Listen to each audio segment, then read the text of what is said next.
Android. This small creek in Lamar, Missouri has turned into a big problem, and now it has multiple departments and agencies working together to find out what caused pitch black water and thousands of dead fish. I'm Anthony Saviello. I'll have that story coming up. Plus, Joplin's newly appointed homelessness director hits the ground running, determined to bring real solutions. Plans are coming together for a face-to-face meeting between Presidents Trump and Putin. I'm Rebecca Castor in Washington with the latest on the U.S. push to end the war in Ukraine. The 4 states' most watched news starts now. A 911 call for unknown trouble turns into a death investigation of an infant at a Joplin apartment complex. This is KOAM News at 9 on Fox 14. I'm Tanya Bach. Joplin police set up their crime scene command unit after responding to the initial call around 8:40 this morning at the Oxford Park Apartments on the 2600 block of 34th Street. When crews arrived, they discovered an unconscious 9-month-old infant who was not breathing. Despite emergency efforts, the infant was pronounced dead at the scene. Even tonight, authorities remain on the scene as the active investigation continues. Police are working with the coroner's office to conduct an autopsy. This is a developing story. You can head over to KOAMnewsnow.com for more details as they become available. A sewage spill devastates wildlife in a Lamar, Missouri creek, killing hundreds of fish. The backup released untreated wastewater into the water, and officials say around 800 fish were found dead. KOAM's Anthony Saviello has more on what is being done to remedy the situation.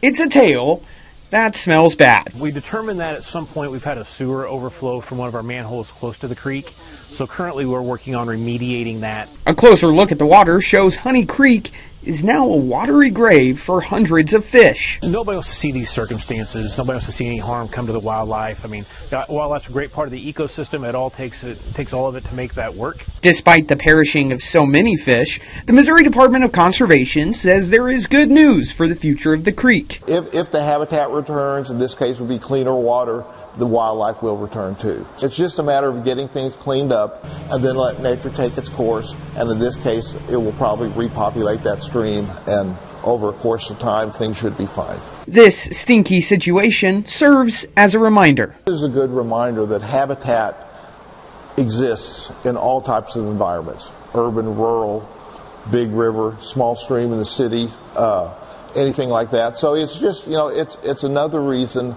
why we need to take care of our environment. I think the one thing is just for people to recognize what they're putting in the sewer system or what they're throwing out in the streets. I mean, there's always a chance that gets in there. It shouldn't, but there's always a possibility somehow those items do end up in the sewer system. The pumping that you see going on behind me will continue until the entire creek gets remediated and restored back to its former glory. In Lamar, Missouri, Anthony Saviello, KOAM News. The Missouri Department of Natural Resources says they are conducting their own ongoing investigation as well. Lamar City officials are asking people to stay out of Honey Creek until further notice.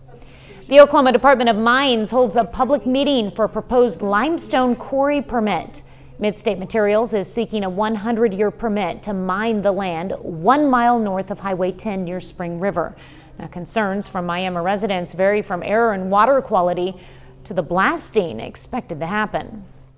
I feel we came in with a plan to kind of just have everything lined out and then to listen and kind of go down the list. And I feel that while some things were addressed, most were not. I'm really hoping that with the comment letter that they're supposed to supply back, that more of our issues will be addressed. The Oklahoma Department of Mines will compile today's comments and questions and make them available at a later date. Meteorologist Lindsay Gaffney joins us now with a first look at weather. Well, heat advisories have now extended to our Missouri and Kansas counties as well. Now, these all last until Friday at 8 p.m. It's due to heat indices getting up to about 110. So we could even see a couple excessive heat warnings be issued, especially on the Kansas and Oklahoma side. Now, our current feels like temperature out there still feels like it's in the low 90s, even upper 80s south of I-44 out there in Missouri. So we are looking okay for tonight. Temperatures are going to drop down into the upper 70s, so not too cool, but a little bit of a break before our excessive heat on Friday. Now, we do still have clear skies for the rest of the evening. Now, once we get into Friday afternoon, temperatures could reach up to 100 degrees and staying in the upper 90s for most of the afternoon. We could also see a couple pop-up storms there, but I'm going to have all those details coming up. All right, thanks, Lindsay. Well, Joplin's new director of homelessness response is already working on change less than a month into the job. It's a new role for the city, but as the new director tells KOAM's Samantha Walker, he hopes to use his experience to help create change. The reason why you get into the work that I do is so that way you can work yourself out of a job. That may be an odd thing to hear from a man who's been in his new role for less than a month, but for Eric Argenbright, Joplin's new director of homelessness response, it's the ultimate goal. Unfortunately, it's a process. We are working on getting the system laid out so that way we can have a functioning aspect for individuals and families. The Regional Commission on Homelessness, the City of Joplin, and the Joplin Homeless Coalition selected him for the role. The position comes after the City of Joplin commissioned a study called the Community Plan to Address Homelessness. The 167-page report has recommendations to help local efforts to mitigate the effects of homelessness that Argenbright says really cover three specific topics. First, community engagement. To engage everyone in the community, everyone who has an interest in ending homelessness, to be a part of the homeless response system. Also, providing appropriate education on homelessness. The second area is data. To say, okay, where do we need to focus our efforts most? Where do we need to look at our resources? And finally, establishing leadership and what he refers to as a system of care. Getting all of the stakeholders involved and on the same page, understanding, where we kind of are and things like that. So that way we are all, going towards the same plan. Argenbright has more than a decade of experience, most recently working with the Kansas statewide homeless coalition. I'm also a person of lived experience, which is a huge thing that we're really trying to get more involvement in our homelessness response system here from folks with lived experience, because they are the true experts. But his years of experience in this field have also shown him that you can't expect to mitigate homelessness overnight. It's a long process, but Joplin is ready for it. The amount of love and care and enthusiasm and encouragement that exists within the community in order to help those who are living on the streets, living in shelters, living in their cars. They're living in places not meant for habitation. We're just trying to figure out how can we leverage all of our resources in the best way possible to make homelessness, again, as rare, brief, and non-reoccurring as possible. Reporting in Joplin, Samantha Walker, KOAM News. For community members interested in getting involved, Argenbright encourages them to join one of their monthly coalition meetings. The next meeting is scheduled for this coming Monday, and you can find more information on our website, KOAMnewsnow.com. Well, Project Homeless is underway at the Joplin Salvation Army office. It's a one-stop shop for people experiencing homelessness to get information and resources for help. Resources like legal aid, housing assistance, and medical checks were available. Now, the homeless population is growing across the nation, and the local homeless coalition says there are not enough resources to keep up. It's necessarily changing, it's growing. The problem is definitely worse than it's been, and it's like that all across the nation. We need more services for the homeless. We need better mental health care, better medical care. We need a lot more services for our folks. Lunch was also provided to those who stopped by, as well as free haircuts. Coming up, back to school vaccinations. Well, it's time to start gearing up for those back to school shots. I'm Lonnie Walton in Cherokee County. I'll have everything you need to know coming up. And later, tariff tensions boil over as new taxes hit at midnight. Allies push back, and a key truce with China is set to expire. Baseball Night in America, Saturday at 7 Eastern on Fox. Cruel words can leave a mark on a child and may have as much of an impact as physical abuse. And that's according to new research published this week in the journal BMJ Open. The study found people who experienced physical abuse as a child were at a 50% increased risk of reporting low mental health in adulthood compared with those with no abuse. Those who experience verbal abuse had a 60% increase in the likelihood of low well-being. Researchers analyzed data from more than 20,000 adults across 7 different studies in England and Wales. Experts say there's been a rise in verbal abuse across the world, but a decline in physical abuse, which highlights a need to raise awareness around the impact of spoken abuse. As the school year approaches, health experts remind parents and college students about the importance of vaccines. As KOAM's Lonnie Walton reports, the Cherokee County Health Department says those shots could help protect students and the local community. They mean the world to me. They're my life. They're everything that I do. Brittany Childers is a mom of 3, and like most moms, she doesn't like leaving them for a single moment, except when it comes to immunization shots. They do. They cry. They want their mom, they want their dad. That's part of the biggest thing, is being the emotional comfort for children. Kaden Kissler, the administrator for the Cherokee County Health Department, says these shots are not only vital to the child, but to the entire community. Immunizations right now are very important because of recent outbreaks locally through the state of Kansas with measles, mumps, and rubella. The concern doesn't necessarily end after high school. One of the areas that becomes a little bit more laxed is when those children are now out of school and entering college. And so unless those programs require them to have certain vaccinations, it's very important that they go ahead and have those vaccinations completed as well. Kisser says don't forget about a few extras. For older children, other vaccines that are important is boosting that Tdap vaccine and their HPV vaccine. Speaking of all these shots, what about the pain? Well, all shots hurt a little bit.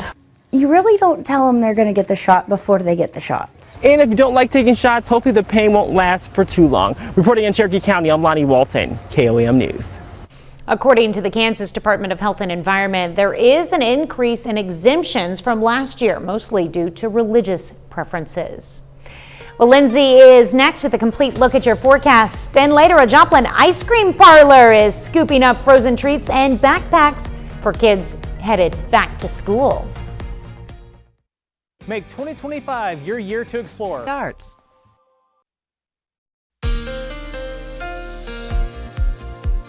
Heat advisories have been issued for all of our counties now in Missouri and Kansas, and that just means that we're going to see extreme heat through the day on Friday. This lasts until 8 p.m. Now, we do have a couple of lucky counties, not quite in our heat advisory just yet, out there in Arkansas and Oklahoma. Now, these could be extended until Saturday. We do still have some pretty high heat indices through the afternoon on Saturday, but then it starts to come back down. Now, our high temperature for today got up to about 95, so we're still slightly above average. That's just going to get even worse tomorrow. And our low this morning, mid-70s, which is also going to be a bit higher tonight. Now, we also have not seen rain at all this month in the Joplin area, and you can tell because we're starting to see those dry conditions start to creep back in. That makes sense. My grass is brown out there, so we definitely could use some rain. Might get the chance later on this weekend, but until then, that extreme heat just sticks around. Throughout the night tonight, clear skies, not even a cloud in sight. You can see, taking a look at downtown Joplin from the Cornell Arts and Entertainment Complex, have some light gusty winds, 15 to 20 miles per hour overnight tonight. And temperatures only getting down to the upper 70s. Now, it's still above average, but we could see a couple of clouds start to creep in. Really will stay mostly sunny until late Friday afternoon. Now, heat indices getting up to about 102 in Cassville. That's our coolest out there. And then 110 in our western counties. So this is a wide range, 8 degrees, 102 to 110. The rest of us falling somewhere in between that, 106 in Joplin, 108 in Pittsburgh, Girard, 109 out there in Parsons, and 108 Oswego, Welsh. So seeing some pretty high heat indices. That could lead to excessive heat warnings because we're in this range of seeing heat exhaustion likely and heat stroke possible, anything above 105, which most of us along the Kansas-Missouri border and out towards the west are going to see heat indices above 105. Now, luckily, it's only for one day. We're going to start to cool back down on Saturday. Clouds do move back in. Friday could see an isolated shower or two in southeastern Kansas. as it moves in. Now, these may not even touch the surface. As they push in, they're really dissipating. Could make it all the way out to Parsons and Chanute, but not likely to make it out to the Pittsburgh area or Joplin. But we will see some clouds for the afternoon and then into Saturday. Now, Saturday morning is when we're more likely going to see isolated storm chances start to kick up. So isolated storms last all the way through Saturday night and into Sunday morning, where we're going to start to see a little bit more of a widespread threat coming in late Sunday night and into Monday morning. That's where we could see some scattered storm chances both Sunday and Monday, dropping temperatures back down into the lower 90s on Monday, lower 90s on Tuesday, and then we start to creep back up into the mid to upper 90s by next week. Same trajectory as what we saw this week. All right, thanks, Lindsay. And it was definitely hot enough for ice cream. Earlier today, Joplin community members gathered at Caroline's for a sweet cause, a free ice cream scoop, and a backpack drive to benefit Children's Haven. Guests donated new backpacks, and for each one, organizers matched the gift, doubling the impact for local kids in need. The event was sponsored in part by Red Ladder Designs and Keller Williams Realty Elevate. We've done this event for a couple of years now. As you can see, it's pretty busy, so people come and go, but response has been great. We always have people bring in a bunch of backpacks. It's a great opportunity for just people to kind of mingle and meet other people here as well. They collected 48 backpacks tonight, and the team matched it with 52 more. That makes 100 total backpacks donated to Children's Haven. Well, coming up next, Tariff Day. World leaders and business owners overseas are sounding off on President Trump's new tariffs. I'm Lucas Tomlinson in Washington. I'll have the details coming up. Baseball, you can help our mission. The tariff deadline has come and gone, and now we're paying more for imports from dozens of countries. But the White House says it's leading to major economic growth. Fox News' Lucas Tomlinson has more from Washington.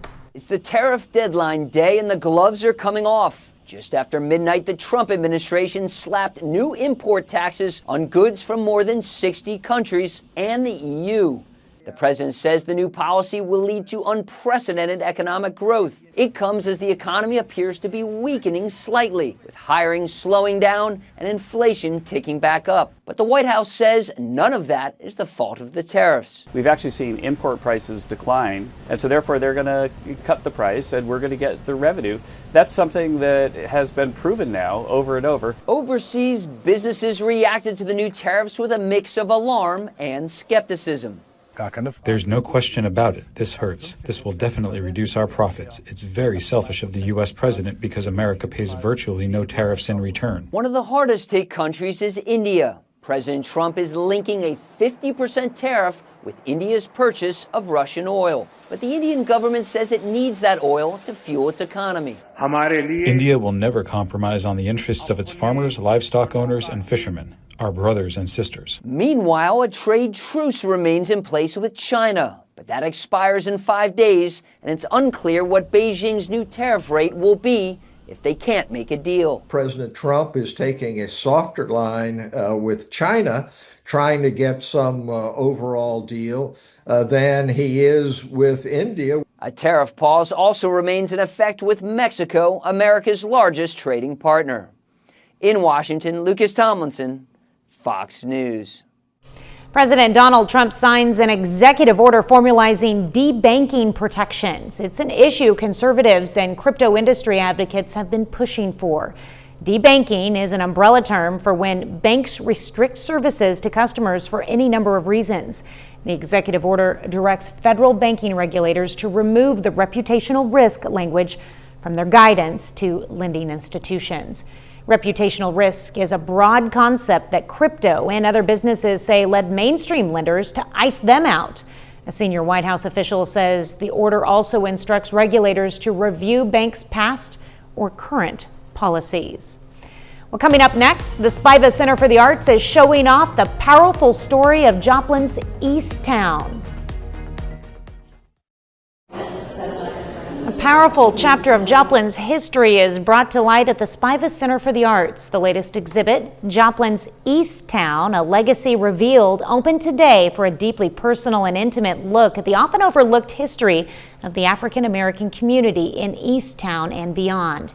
The exhibit honors history while celebrating a lasting legacy. I like to think of myself as being a colorist, and I want them to feel the emotion of jazz and the emotion of Negro League baseball. One of the hallmarks of Negro League baseball is African Americans, everything we do, we're very expressive with it. So I try to do that expression with color. The exhibit runs through August 23rd. 30 more minutes of news, weather, and sports coming your way. Coming up, a potential turning point in the Ukraine war as Putin calls for a sit-down with Trump. But Zelensky's role remains uncertain. And heroes under fire with soldiers at Fort Stewart rushing towards danger. More details coming up. The Big Bang Theory. Built in Joplin. You're watching the 4 states' most watched news. This is KOAM News at 9 on Fox 14. I'm Tanya Bach. Plans are coming together for President Donald Trump and Russian President Vladimir Putin to meet to discuss an end to the war in Ukraine. Fox's Rebecca Castor has more details from Washington. More than 3 years after Russian troops invaded Ukraine, the U.S. might be the closest it's been yet to negotiating an end to the war. We had some very good talks with President Putin today. There's a good chance that there will be a meeting very soon. It was breaking news in Moscow. Russian President Vladimir Putin asked for a face-to-face sit-down with Trump after a productive meeting with U.S. Special Envoy Steve Witkoff Wednesday. For the first time, perhaps since this administration began, we have some concrete examples of the kinds of things that Russia would ask for in order to end the war. Obviously, the Ukrainians have a say in this. But whether Ukrainian President Volodymyr Zelensky will be invited to the meeting remains to be seen. The White House wants him there, but Putin is pushing back. I have nothing against this opportunity, but certain conditions should be created for this. Sadly, we are quite far from creating such conditions. Putin's desire to meet with Trump comes after the U.S. threatened to hit Russia with more economic sanctions if progress on a ceasefire isn't made by Friday. The White House is also targeting countries that buy Russian oil, hitting India with higher tariffs and threatening more. Once we cut Russia off with their main income supply, they will be crippled. All signs indicate a meeting between Trump and Putin will happen in the coming days. The Russian president says the United Arab Emirates could be the host. In Washington, Rebecca Castor, Fox News. The Trump administration says it wants to bring more transparency to the university admissions process. That's the basis from an executive order from the president today. Now, Trump is calling on Education Secretary Linda McMahon to overhaul the integrated post-secondary education data system. It's a long-time database that reviews trends for matters like tuition, admission considerations, and financial aid. 2 years ago, the U.S. Supreme Court ruled colleges cannot use race as a part of a specific basis for granting a student admission. However, the White House says there's not enough information available to make sure that ruling is being followed. An administration official says that's why expanding data is necessary. Army officials say an active shooter situation which broke out yesterday at Fort Stewart in Georgia could have been far worse if not for the heroic response of 6 soldiers who jumped into action. Today, they were honored for their bravery as the investigation continues into the shooting. Fox News' Connor Hansen has the details. Well, they have an active shooter on Fort Stewart.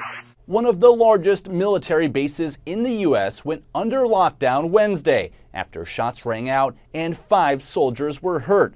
Other soldiers were able to stop the gunman before more people were shot. Under duress and fire, they ran into battle to the sound of the gunfire, took down the assailant, and then took care of their comrades. And that made all the difference. Those soldiers honored as heroes Thursday. Army Secretary Dan Driscoll says some of them tackled the shooter and subdued him until police got there. Others quickly gave medical care to soldiers who were injured. They did not hesitate. They reacted as soldiers are supposed to, and they did their jobs. All 5 of the soldiers who were shot are expected to survive. The fast action of these soldiers under stress and under trauma and under fire absolutely saved lives. The Army says the shooter used a personal handgun and not a military firearm. He worked as a supply sergeant and carried out the shooting in his work area. He has never been deployed. The perpetrator of this atrocity, which is exactly what it is, will be prosecuted to the fullest extent of the law. It's still unclear what the motive was for the shooting. The Army is investigating and says it's looking for ways to prevent this from happening again. In New York, Connor Hansen, Fox News. Well, Wednesday's next with a complete look at your forecast. And later, while kids enjoy their summer vacation, many teachers are hard at work. Find out what these teachers are doing during the summer break.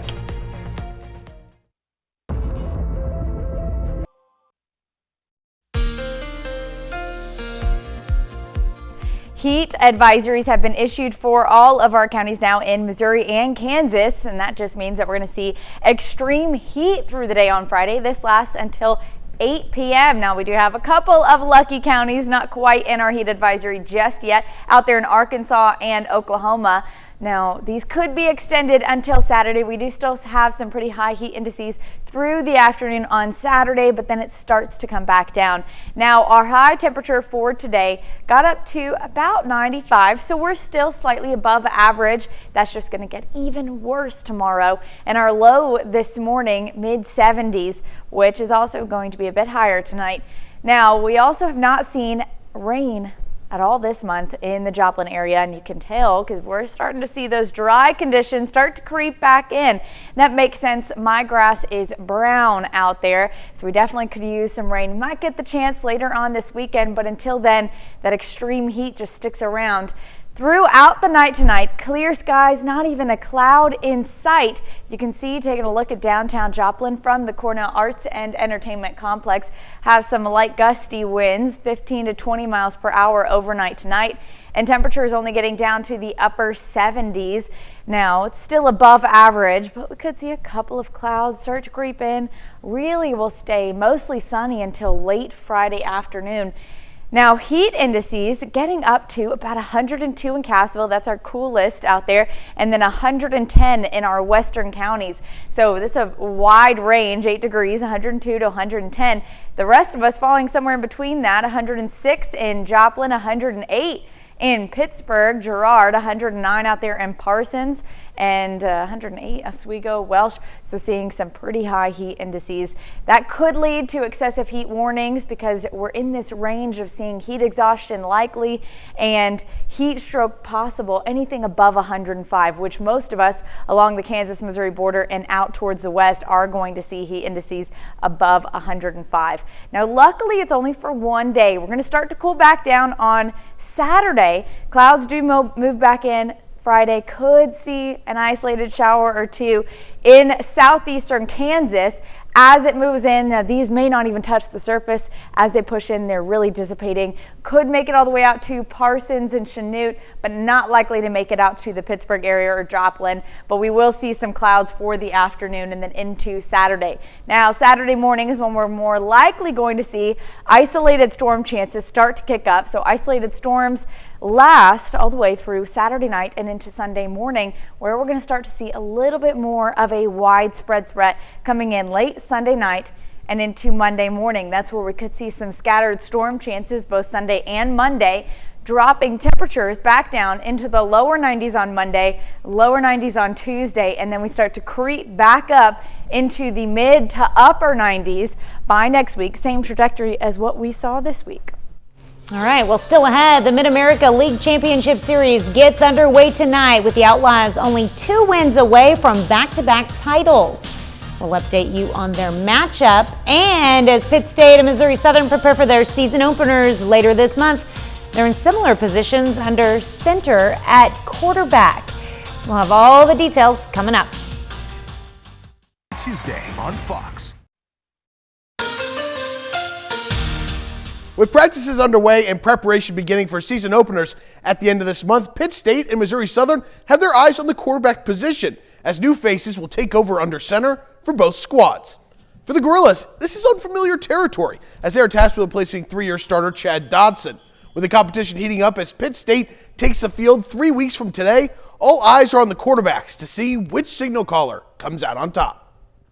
I think for the first time here in the last couple of years, we're going to have probably a legitimate quarterback battle, and losing a 3-year starter at quarterback, that's a tough thing to replace just from an experience standpoint, but really pleased with that quarterback room today. Those guys have been awesome, coaching each other, congratulating each other, and then competing on top of it. So I'm excited to see that play out here over the next few weeks through camp. I'm really just excited to see that quarterback room. They're pushing themselves to be good every single day. They just want to compete, have fun, but I mean, we're celebrating everyone's wins every single day. For the Lions, 5 quarterbacks are competing for the starting spot. And as competition progresses deeper into fall camp, head coach Atiba Bradley's focus is on how each quarterback not only elevates himself, but more importantly, the players around him. You're looking for a guy that raises the level of play of the others around him. So, and whether that's from making the right decisions, the right reads, taking care of the football, all those things are important. But ultimately, we need a guy that's going to make our receivers better. We're going to need a guy that makes our running back right. We're going to need a guy that makes the O-line protection better because he gets the ball out on time. All those things are a factor when you're trying to pick one. The Joplin Outlaws are 2 wins away from being crowned back-to-back Mid-America League champions. They can take one step closer tonight with a win in Game 1 of the championship series. Top-seeded Outlaws taking down the Texarkana Rhinos in the semifinals to advance. After winning in walk-off fashion over the Shadowcats last night, the Abilene Flying Bison set up a rematch for this year's title. Last season, Joplin defeated Abilene for the first ever Mid-America League championship. This season, the Outlaws are 5-0 against the Flying Bison, but they are currently trailing in the 8th inning 6-5 and have just a couple outs to get back in it. The Royals and Cardinals are enjoying some much-needed off-day rest, but before they return to the Diamond on Friday, let's take a look at where they sit in the wild card races. In the American League, the Red Sox own the top wild card spot by 2.5 games, followed by the Mariners, who lead the New York Yankees by a game for the second wild card spot. But here's where the race heats up. The Yankees lead the Guardians and Rangers by a game and a half. The Royals, they sit 4 games back of New York for that final spot, with the Rays trailing by 4.5 games. Kansas City plays the Twins, Nationals, White Sox, and Rangers over their next 13 games, which is a big opportunity for KC to gain some ground. In the National League, that race is not as tight compared to the American League race, but here's where it currently stands. The Cubs hold the top wildcard seed by 3.5 games, with the Padres leading the Mets by a game for that second spot. The Mets are sitting comfortable for now in that final wild card, but right behind them are the Reds, trailing by only 3 games, followed by the Giants at 5 games back. The Cardinals, they sit 5.5 games back of that final spot, with the Marlins hanging on, trailing their in-division rival by 6 games. 5.5 games, is that too much? It really just depends. When you're getting closer and closer to September, yes. But there's some big opportunities. They face the Rockies to start next week. They have a big series this weekend against the Cubs. So getting some wins there could really help them climb back in it. It just depends on where each the Royals and Cardinals sit at the end of August. All right. We're back with more news after this.